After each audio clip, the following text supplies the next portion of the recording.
저는 영상에 대해서 공부를 정말 많이 했거든요. 책을 많이 빌려보고 다른 분들은 어떻게 만드나 정말 많이 봤는데요. 막상 내가 영상을 직접 찍고 제작하려고 하니까 막연한 두려움이 생기더라고요. 이걸 해결하지 않으면 책으로만 배운 지식에 고여있게 되니까 그건 내가 하고 싶은 게 아니니까 어떻게든 이 두려움이라는 걸 제거를 해야 됐어요. 그래서 두려움에 대해서 좀 찾아보게 됐고, 어떻게 하면 이걸 떨칠 수 있는지 가장 효과적인 방법 한 가지를 여러분께 소개해드리고 싶습니다. 두려움이란 게 정확히 뭔지 알면 그걸 없앨 수 있는 실마리를 찾을 수 있을 것 같았어요.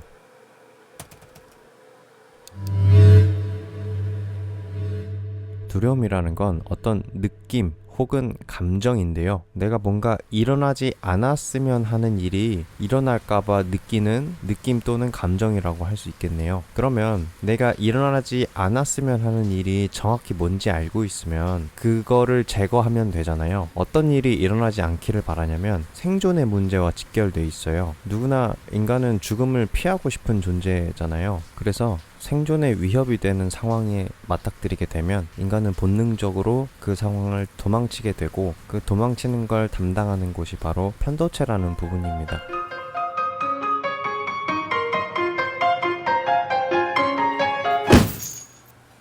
별명은 도마뱀 뇌라고 부르는데, 도마뱀처럼 그냥 본능적으로 행동하게 만들기 때문이에요. 인간을. 우리가 위험한 상황은 생각을 하고 나서 도망친다기보다는 생각하기도 전에 그냥 몸이 자동적으로 움직이는 경우가 있잖아요. 예를 들어서 집에 불이 났는데 생각을 해서 도망치는 게 아니라 그냥 본능적으로 이곳은 위험하다고 도망치게 되잖아요. 그런 것처럼 두려움을 느끼는 곳은 편도체라는 곳이고, 이 편도체는 생각을 하기도 전에 작동을 하는 녀석이어서 우리가 의식으로 찍어 누르지 않는 한 공포를 느꼈을 때 우리는 움츠러들 수밖에 없는 구조인 거예요, 뇌가. 이제 이게 이해가 되셨으면 두려움을 느낀다는 게 생존이기는 하지만 평상시에 우리가 현대사회로 와서 대부분의 경우에 안정적이고 안전하기 때문에 생존의 위험을 느낄 일은 별로 없어요. 근데 그 대신에 생존이랑 직접적이지는 않지만 조금 시간을 장기적으로 놓고 보게 되면 간접적으로 영향이 있는 중요한 요소가 또 하나가 있습니다.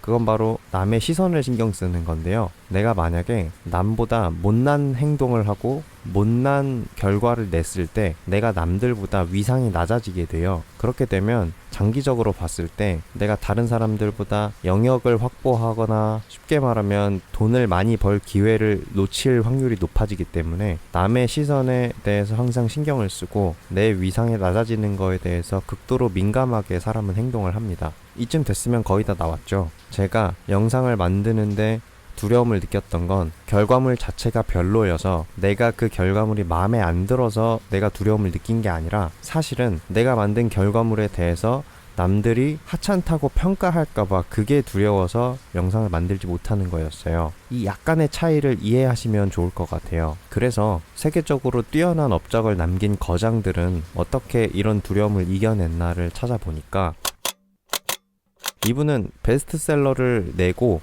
그 뒤로 그 베스트셀러보다 더 뛰어난 작품을 내지 못할 것이라고 확신하면서 주위 사람들도 그걸 걱정해주고 되게 좌절감에 빠져 있었다고 합니다. 그래서 이분도 두려움에 대해서 연구를 해보셨고, 그 결과 고대 그리스 시대까지 연구를 해보셨다고 해요. 결론을 말씀드리자면 고대 그리스 시대에는 지니어스라는 단어가 천재를 뜻하는 말이 아니었다고 해요. 그때는 지니어스가 하나의 요정이어서 나는 그저 열심히 예술을 하는 사람이고, 지니어스라는 요정이 올 때는 정말 최고의 걸작을 만들 수 있는데 그 요정이 오지 않을 때는 조금 부족한 결과물이 나왔다는 얘기죠. 그때는 지니어스가 그런 개념이었다고 합니다. 근데 지금으로부터 한 500년 전쯤에 르네상스 시대가 열렸을 때는 합리적 인간주의라는 게 시작이 되어서 내가 지니어스다, 내가 그 요정 그 자체다 라는 식의 예술가들이 등장하게 됐고, 그때부터 지금 현대에 이르러서 지금도 예술하는 사람들이 자기 안에서 나오는 것이라고 주장을 하고 나의 작품이라고 주장을 하잖아요. 그게 위험한 생각인 거예요. 맞다 틀리다라고 단정을 지을 수는 없지만 굉장히 내 실력과 내 영감이 아니라 지니어스라는 다른 어떤 요정의 존재로 인해서 만들어지는 것이라면 나와 작품을 분리해서 생각을 하는 것이기 때문에 좋게 나오면 좋게 나오는 대로 이번엔 운이 좋았네 라고 생각을 하고, 작품이 좋게 안 나왔으면 이번엔 아쉽지만 요정이 다녀가지 않으셨구나 이렇게 생각할 수 있는 거거든요. 제가 앞서 말했던 남들이 나를 볼 때 내 위상이 높아지느냐 낮아지느냐, 특히 낮아질 때 엄청나게 고통스러워하고 그거를 편도체라는 부분이 괴로워해서 본능적으로 우리는 그 상황을 피하고 싶어 하기 때문에 계속 예술을 지속할 수 없게 만드는 거거든요. 그러니까 내가 남들보다 위상이 낮아질 만한 그런 요소 자체를 아예 없앨 수 있는 장치인 거예요.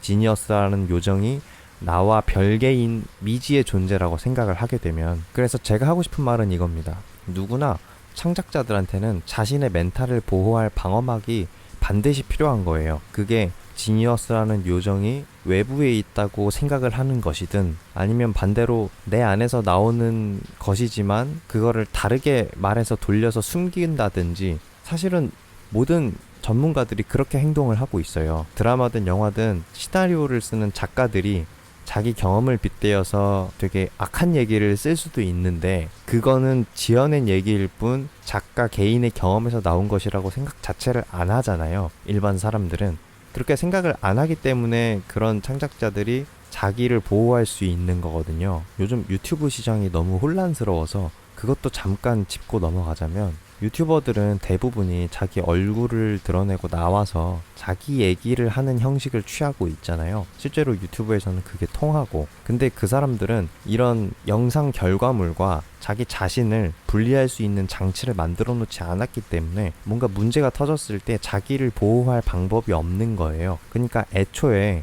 처음에 시작할 때부터 자기 자신과 결과물, 영상으로 따지면 영상이 될 것이고, 뭐 그림이면 그림, 글이면 글, 이게 다 창작자와 작품과 분리가 되어 있어야 창작자 본인이 자기 자신을 지킬 수가 있는 거거든요. 제가 시간을 많이 들여서 조사를 해본 결과 창작자는 반드시 자기만의 방어막을 가지고 있어야 된다. 그리고 가장 효과적인 것은 영감이라는 것이, 지니어스라는 게 내가 아니라 외부에서 밀려 들어오는 것일 뿐이다. 그것을 내가 잡아서 작품을 만드는 데 썼을 뿐이지, 그게 다 나한테서 오는 영감이라는 생각을 안 하는 게 오히려 더 안전하다. 이걸 꼭 말씀드리고 싶었습니다. 제가 찾아볼 땐 이게 제일 효과적인 것 같아요. 다른 좋은 방법이 있으면 댓글로 꼭 알려주시고, 저는 계속해서 영상을 만들고 올리면서 성장하는 모습 보여드리겠습니다. 다음 영상에서 또 뵙겠습니다. 고맙습니다.